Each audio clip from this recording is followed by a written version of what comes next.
இப்போ நான் உங்களுக்கு கரோட் இலையிலிருந்து வரை ஒன்று செய்து காட்ட போகிறேன்.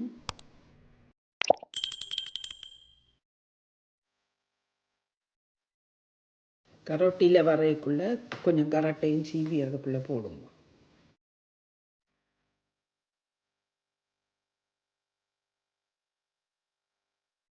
இந்த கரோட்டிலையெல்லாம் படி கழுவி எடுத்து சின்ன சின்னனா வெட்டி எடுப்போம்.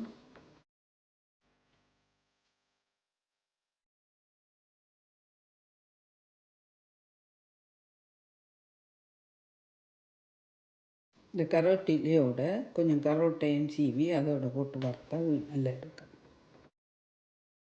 இப்போ இலையெல்லாம் சின்ன சின்ன வெட்டி கரோட்டும் சின்ன சீவி வறுக்கிறதுக்கு ரெடியாக வச்சுருக்கிறேன். நீங்கள் வறுக்கிறது எப்படின்னு பாருங்கள்.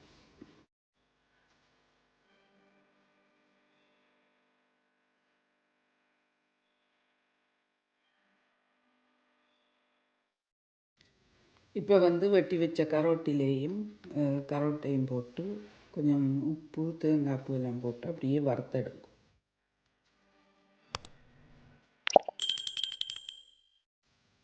இப்போ இலையெல்லாம் வறுபட்டு போச்சு. நீ கொஞ்சம் நேரம் விட்டுட்டு இறக்க சரி.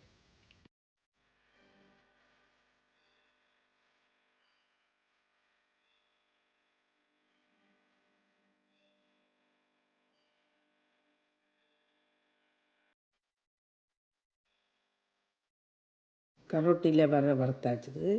நீங்களும் இந்த கரோட்டில் உள்ள இலையை வீணறியாமல் இப்படி ஒரு வரை ஒன்று வறுத்து பாருங்கள். நல்ல டேஸ்ட்டாக இருக்கும்.